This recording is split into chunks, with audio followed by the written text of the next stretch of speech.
Hello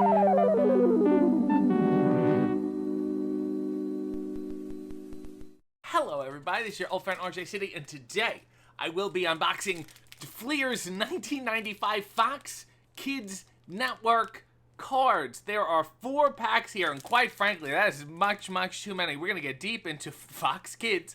You know, they had local affiliates in the Buffalo, Toronto kind of area, and it was like, Fox, for you. And I think it was a guy named Craig, and he had like a robot television named U. Just the letter U, and he would say wacky things. It was kind of like if you were a Canadian Zone child, it's a bit of a snit ripoff, and I'm not going to get into that now. Let's open these packs. Premiere Edition, blah, blah, blah.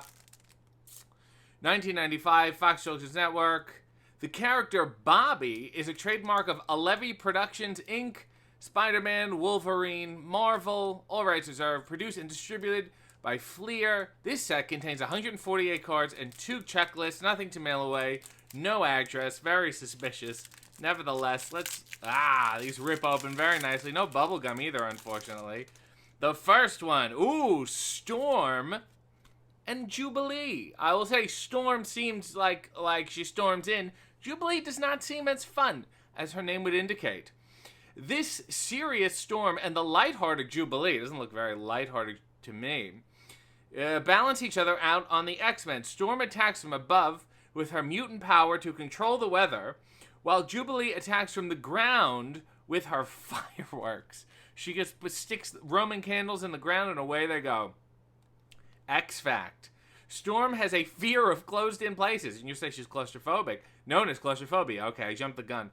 Whenever an enemy traps her in a small space, she becomes helpless. So just put her in a tent. There's the back there, and the party's over. That's adorable. One of the great theme songs of our time, most certainly. Next is the Shocker, which sounds inappropriate nowadays, but he was a villain from Spider-Man who seemed to have worn fishnets. A small-time crook. Yeah, he looks like a small-time crook. Just white-collar crimes. With a knack for electronics, the Shocker created 2 vibro-shock wrist units and blasted his way out of prison. Now a super criminal for hire, the Shocker commits crimes for the Kingpin. That's obvious. And he shocks. I thought he would shock people. He would say something political. Spidey fact. When an alien costume took control of Spider-Man, he almost killed the Shocker. Yeah, don't want to kill this guy. Leave him on the loose. That's fine. Oh, here we go. The caption is, The Tick. Who could forget this? And then there was that wonderful live-action series with Patrick Warburton and Nestor Carbonell, ahead of its time.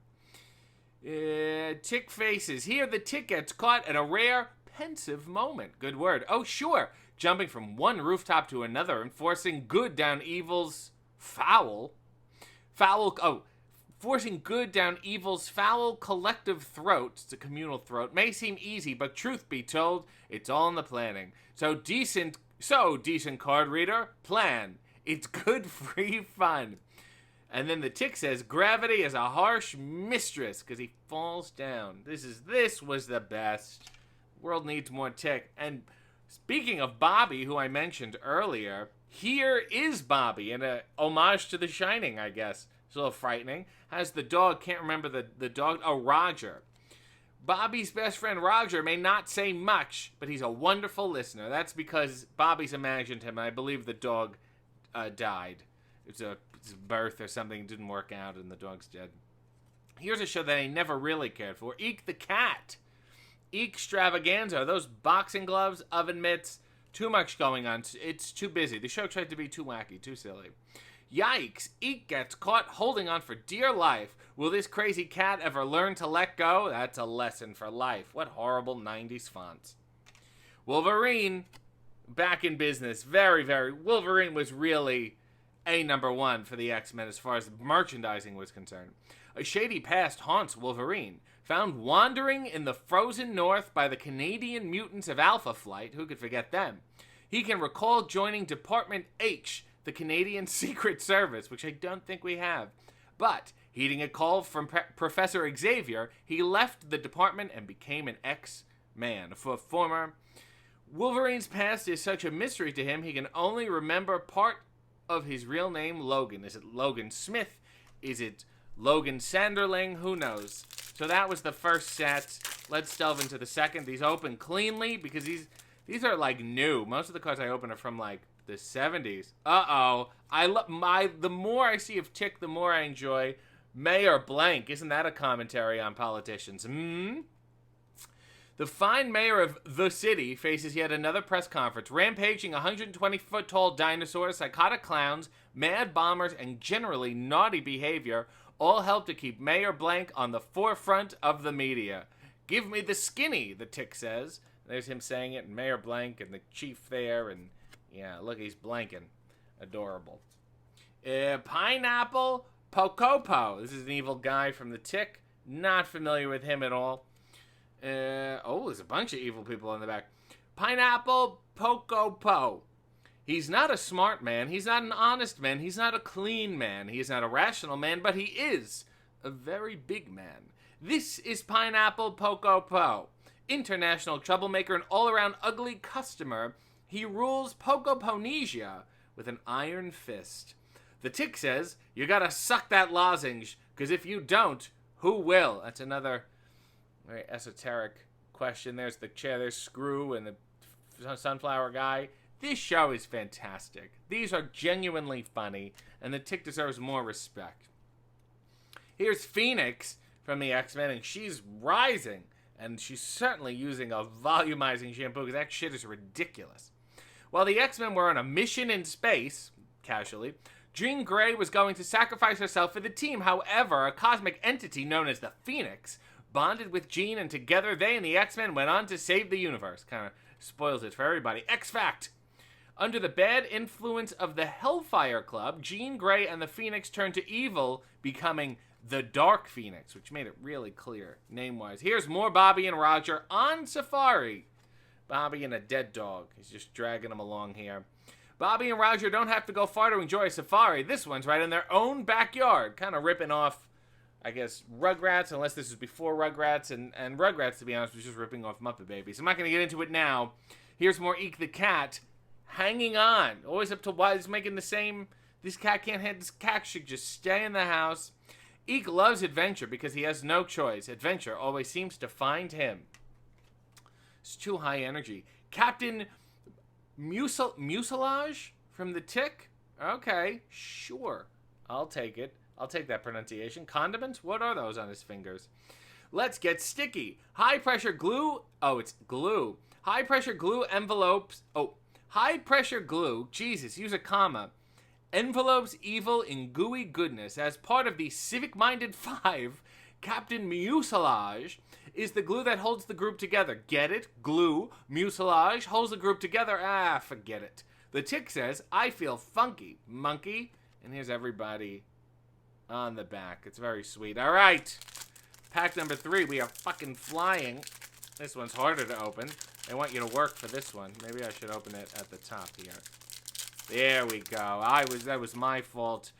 More Bobby and Webley. Stupid spider toys. Look, freaked me out as a child. Gotta be honest with you.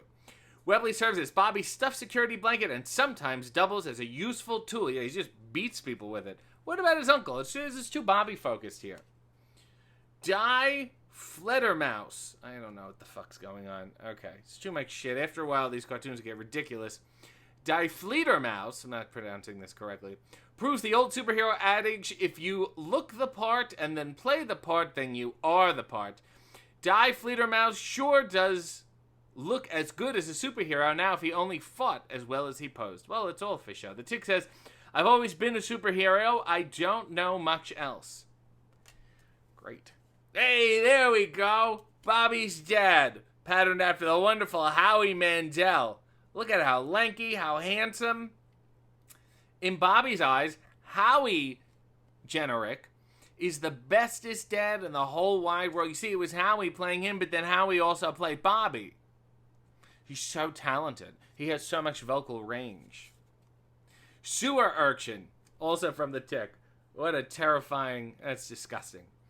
Oh yeah, evil's very bad. It's very bad. He's the sewer urchin, and he stinks up a storm. Oh yeah, he really stinks bad, very bad. He lives in the sewer because it's very safe, Very safe. Yeah. Is this a parody of like Rain Man? He repeats himself when he talks, you know, like this. Like this. I'm gonna go get the papers, get the papers. The Tick said, "You've got that right, weirdo." And who is he talking to? We'll never quite find out. More. Oh, this is Bobby and Roger. We did that one already. Doc Ock. But he's just a normal, everyday businessman. Nothing weird or suspicious about him, except that fucking bowl cut. Dr. Octopus blamed his transformation on the people who had lowered his research? Oh, I see. Dr. Octopus blamed his transformation on the people who had lowered his research funding. The Hardy family, Matt and Jeff. He sought revenge by kidnapping Felicia Hardy and in the process spoiled her date with Peter Parker, which set up a challenge for Spider-Man. He's gonna go defend his date. It's not a girl he's really serious in dating, but, you know, as a fling, he'll defend her. In Spider-Man comics, Dr. Octopus surprisingly saved Spider-Man's life when Spidey had been poisoned by another one of his foes. Fun fact. And finally, the last set here. Oh, it's an enjoy. They do still have that new card smell. That's adorable. Storming Jubilee, we already did this, right? Yeah, okay, great. Cyclops and Jean Grey. This one's shittily drawn. Maybe they're running out of money by this time. Partners in love and war, Cyclops and Jean Grey make the perfect fighting pair. The combined assault of Jean's telepathic abilities and Cyclops' optic blasts have left many enemies not only beaten, but also unconscious. I would say the optic blasts do most of the heavy lifting here. X-Facts, Cyclops and Jean were tricked into believing they were married when an enemy pretended to be a priest at their wedding. What a odd trick to play. Like, what? Gotcha. You're not. What are you going to do about it? The Tick. We did this one already, too. Mad Bad Guy from the Tick. These are Tick heavy. I wish I just had a pack of all Tick cards. Mad Bad Guy. So I says, yeah, baby, I want to be bad. I'm making gravy without the lumps. And he goes, whoa, man, whoa, you're already bad. You're the baddest dude in the whole land. To be a real villain, you gotta have a gimmick, baby. Oh, man. The Tick is wrestling. The Tick says, I'll take the porcelain dog and the rest on a gift certificate, Chuck. I don't know what that's about. Whatever. American Maid from the Tick.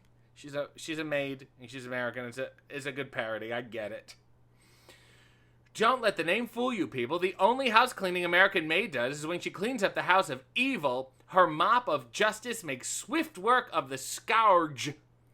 That which is called villainy. And oh yeah, she doesn't do windows. The Tick says, Destiny has her hand on my back and she's pushing. Something to think about there. American Maid. That's also a wrestling gimmick that could totally work. Here's Jubilee looking, oh my god, so lighthearted and fun. She's a barrel full of laughs, Jubilee. Jubilee has the mutant power to create fireworks. Huge explosions from her hand. Are they explosions would be like bombs. Fireworks are just a show. Though her blasts aren't as powerful as the other X-Men's capabilities, so I guess they are really just fireworks, she's been able to hold her own against some of the X-Men's strongest enemies. Sounds like they should just kick Jubilee out of the group. I don't think she's quite cutting it. Maybe they have an administrative position. X-Fact. Jubilee received special training from Wolverine, who now protects her as his sidekick, because she can't protect herself, because she only shoots fireworks, and she should not be in the X-Men. These are barely mutant powers. These are barely powers. She has recreation. If I shot confetti out of my nose, I wouldn't go trying to save the world. Well, those are the Fox Kids Network trading cards by Fleer. 1995 was a hell of a year, and if I've learned anything, it's that we've underappreciated the Tick.